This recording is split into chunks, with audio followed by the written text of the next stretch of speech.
بسم اللہ الرحمن الرحیم۔ السلام علیکم۔ رمضان المبارک میں شیطان کو قید کیے جانے کا ذکر نبی کریم صلی اللہ علیہ وآلہ وسلم کی حدیث میں آتا ہے۔ حضرت ابو ہریرہ رضی اللہ تعالیٰ عنہ سے مروی ہے کہ نبی کریم صلی اللہ علیہ وآلہ وسلم نے فرمایا، جب رمضان کا مہینہ آتا ہے تو جنت کے دروازے کھول دیے جاتے ہیں، جہنم کے دروازے بند کر دیے جاتے ہیں اور سرکش شیاطین کو جکڑ دیا جاتا ہے۔ شیطان کو قید کرنے کی وجوہات: رمضان المبارک میں لوگ زیادہ عبادت کرتے ہیں، نیکیوں کی طرف راغب ہوتے ہیں اور گناہوں سے بچنے کی کوشش کرتے ہیں۔ شیطان کو جکڑ دینے کا مطلب یہ ہے کہ وہ لوگوں کو برائی پر ورگلانے میں پہلے جیسا آزاد نہیں رہتا۔ رمضان رحمت، مغفرت اور جہنم سے نجات کا مہینہ ہے، اس لیے اللہ تعالیٰ انسان کو زیادہ مواقع دیتا ہے کہ وہ بغیر شیطانی وسوسوں کے نیکیاں کر سکے۔ انسان کو اپنی اصلاح کا موقع دینا: جب شیطان قید ہو جاتا ہے تو برے اعمال کا سبب زیادہ تر انسان کی اپنی نفسانی خواہشات بن جاتی ہے۔ اس سے بندہ اپنی اصلاح کر سکتا ہے اور گناہوں سے بچنے کی کوشش کر سکتا ہے۔ رمضان المبارک میں شیطان کی قید کے باوجود اگر کوئی برے کام کرتا ہے تو اس کا مطلب یہ ہے کہ اس کا اپنا نفس گناہ کی طرف مائل ہے۔ یہ مہینہ ہمیں یہ جانچنے کا موقع دیتا ہے کہ ہم شیطان کے بہکانے سے برے کام کرتے ہیں یا ہماری اپنی خواہشات ہمیں غلط راہ پر لے جاتی ہے۔ کیا واقعی رمضان المبارک میں گناہ ختم ہو جاتے ہیں؟ اگرچہ شیاطین جکڑ دیے جاتے ہیں، لیکن انسان کی اپنی نفسانی خواہشات نفس باقی رہتی ہیں، جو برائی کی طرف مائل کر سکتی ہیں۔ ہر شیطان قید نہیں ہوتا، بلکہ حدیث میں سرکش شیاطین کا ذکر ہے، جس کا مطلب یہ ہو سکتا ہے کہ عام درجے کے شیطانوں کا کچھ اثر باقی رہتا ہے۔ شیطان کو قید کرنا اللہ تعالیٰ کی ایک عظیم نعمت ہے تاکہ انسان آسانی سے نیکیاں کر سکے اور برائی سے بچے۔ رمضان کا مقصد یہی ہے کہ ہم گناہوں سے بچنے کی عادت ڈالیں اور اپنی روحانی طاقت کو بڑھائیں تاکہ رمضان المبارک کے بعد بھی شیطانی وسوسوں سے محفوظ رہ سکیں۔ رمضان المبارک کا پہلا عشرہ رحمت کا عشرہ کہلاتا ہے۔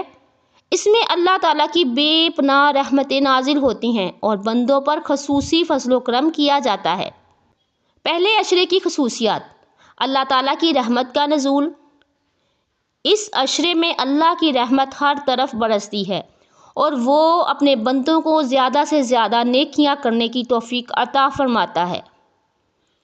عبادات کا آغاز: رمضان المبارک کی ابتدا میں ہی عبادات کا اہتمام کیا جاتا ہے تاکہ پورا مہینہ نیک عادتیں اپنائی جا سکیں۔ دعا اور مغفرت کی قبولیت: اس عشرے میں دعاؤں کی قبولیت کا دروازہ کھلا ہوتا ہے، لہٰذا بندے کو زیادہ سے زیادہ اللہ تعالیٰ سے اپنی حاجات مانگنی چاہیے۔ پہلے عشرے میں کیے جانے والے اعمال: روزے کی نیت خالص کریں اور اللہ تعالیٰ کی رضا کے لیے روزہ رکھیں۔ 5 وقت کی نماز کی پابندی کریں اور نوافل کا اہتمام کریں۔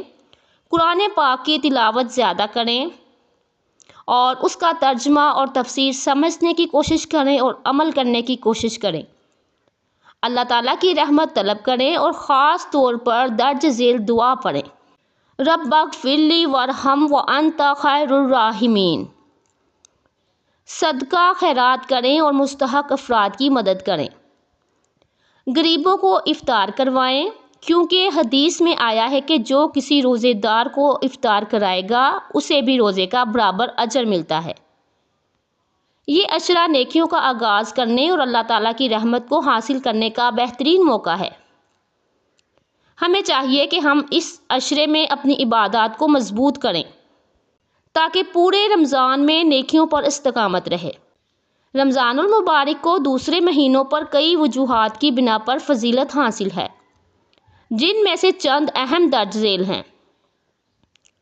رمضان وہ مہینہ ہے جس میں قرآن مجید نازل ہوا، جیسا کہ اللہ تعالیٰ فرماتے ہیں: رمضان کا مہینہ وہ ہے جس میں قرآن نازل کیا گیا، جو لوگوں کے لیے ہدایت ہے اور حق و باطل میں فرق کرنے والی واضح دلیلیں ہیں۔ اللہ تعالیٰ نے اس مہینے میں روزے فرض کیے ہیں، جو انسان کے گناہوں کا کفارہ اور تقویٰ کا ذریعہ ہیں۔ روزہ صرف کھانے پینے سے رکنے کا نام نہیں، بلکہ زبان، آنکھ اور دل کو بھی گناہوں سے پاک رکھنے کا درس دیتا ہے۔ حدیث مبارکہ کے مطابق رمضان میں شیاطین کو قید کر دیا جاتا ہے، جس سے نیک اعمال کرنے میں آسانی ہوتی ہے اور برائیوں میں کمی آتی ہے۔ یہ مہینہ لیلۃ القدر کی وجہ سے بھی خاص اہمیت رکھتا ہے، جو 1000 مہینوں سے بہتر رات ہے۔ اس رات میں عبادت کا ثواب بے حساب بڑھا دیا جاتا ہے۔ نبی کریم صلی اللہ علیہ وآلہ وسلم نے فرمایا، جب رمضان آتا ہے تو جنت کے دروازے کھول دیے جاتے ہیں، جہنم کے دروازے بند کر دیے جاتے ہیں اور شیاطین جکڑ دیے جاتے ہیں۔ رمضان میں روزے دار کی دعا خاص طور پر قبول ہوتی ہے، خاص کر افطار کے وقت۔ نبی کریم صلی اللہ علیہ وآلہ وسلم نے فرمایا، روزے دار کے لیے افطار کے وقت دعا رد نہیں کی جاتی۔ جو شخص ایمان اور اخلاص کے ساتھ روزے رکھتا ہے، اس کے پچھلے تمام گناہ معاف کر دیے جاتے ہیں۔ رمضان المبارک میں نیک اعمال کا ثواب کئی گنا بڑھا دیا جاتا ہے، اسی لیے نبی کریم صلی اللہ علیہ وآلہ وسلم اس مہینے میں سب سے زیادہ سخاوت فرماتے تھے۔ یہ واحد مہینہ ہے جس میں اعتکاف کی سنت قائم کی گئی، جو بندے کو اللہ تعالیٰ کی عبادت میں یکسو ہونے اور گناہوں سے بچنے کا بہترین موقع فراہم کرتا ہے۔ رمضان امت محمدیہ کے لیے ایک خصوصی نعمت ہے، جس میں اللہ تعالیٰ کی رحمت، مغفرت اور جہنم سے نجات کے موقع سب سے زیادہ ہوتے ہیں۔ یہ تمام وجوہات رمضان کو سال کے باقی مہینوں سے افضل بناتی ہے اور ہمیں اس مہینے کی برکات کو زیادہ سے زیادہ سمیٹنے کی کوشش کرنی چاہیے۔ رمضان المبارک ایک مقدس مہینہ ہے، جس میں عبادات اور نیک اعمال کا بے حد ثواب ہے۔ اس مہینے میں کیے جانے والے چند اہم اعمال درج ذیل ہیں۔ اللہ تعالیٰ نے روزے کو فرض قرار دیا ہے اور یہ رمضان کا سب سے بڑا عمل ہے۔ سحری، افطاری کا اہتمام کرنا اور روزے کی حالت میں صبر و شکر کا مظاہرہ کرنا ضروری ہے۔ یہ مہینہ قرآن پاک کے نزول کا مہینہ ہے، اس لیے زیادہ سے زیادہ قرآن پاک پڑھنا، ترجمہ اور تفسیر کو سمجھنا اور اس پر عمل کرنے کی کوشش کرنی چاہیے۔ 5 وقت کی نماز باجماعت ادا کریں، نوافل اور تہجد کا اہتمام کریں اور خصوصاً تراویح کی نماز پڑھنا بہت فضیلت کا باعث ہے۔ رمضان المبارک میں دعائیں قبول ہوتی ہیں، اس لیے اللہ تعالیٰ سے مغفرت طلب کرنی چاہیے۔ خصوصاً افطار کے وقت دعا کرنا بہت مستحب ہے۔ غریبوں، مسکینوں، یتیموں اور محتاجوں کی مدد کرنا اور زکوٰۃ ادا کرنا باعث برکت اور ثواب ہے۔ رمضان کے آخری عشرے میں لیلۃ القدر کو تلاش کرنا، اس رات عبادت، دعا اور ذکر و اذکار میں مشغول رہنا بہت فضیلت والا عمل ہے۔ رمضان پاک میں غصہ، بدکلامی اور فضول باتوں سے بچنا چاہیے اور اچھے اخلاق کا مظاہرہ کرنا ضروری ہے۔ آخری عشرے میں اعتکاف، بیٹھنا اور خود کو عبادت میں مشغول رکھنا اور سنت نبوی صلی اللہ علیہ وآلہ وسلم ہے۔ نبی کریم صلی اللہ علیہ وآلہ وسلم پر درود پاک بھیجنا، ذکر و اذکار کرنا اور دین کی باتیں سیکھنا اور سکھانا رمضان المبارک میں بہت اجر و ثواب کا ذریعہ ہے۔ ہر ممکن نیکی کرنے کی کوشش کرنی چاہیے، چاہے وہ کسی کو کھانا کھلانا ہو، مسکرا کر ملنا ہو یا کسی کی مدد کرنا ہو۔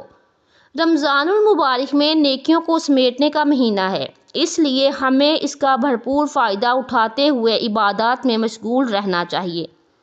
اللہ تعالی ہم سب کو رمضان المبارک کی قدر کرنے کی توفیق عطا فرمائے، آمین ثم آمین۔ جزاک اللہ۔ محترم ناظرین، ویڈیو پسند آئے تو کامنٹ سیکشن میں ضرور بتائیے گا، ویڈیو کو لائک اور شیئر ضرور کیجیے گا۔ اللہ حافظ۔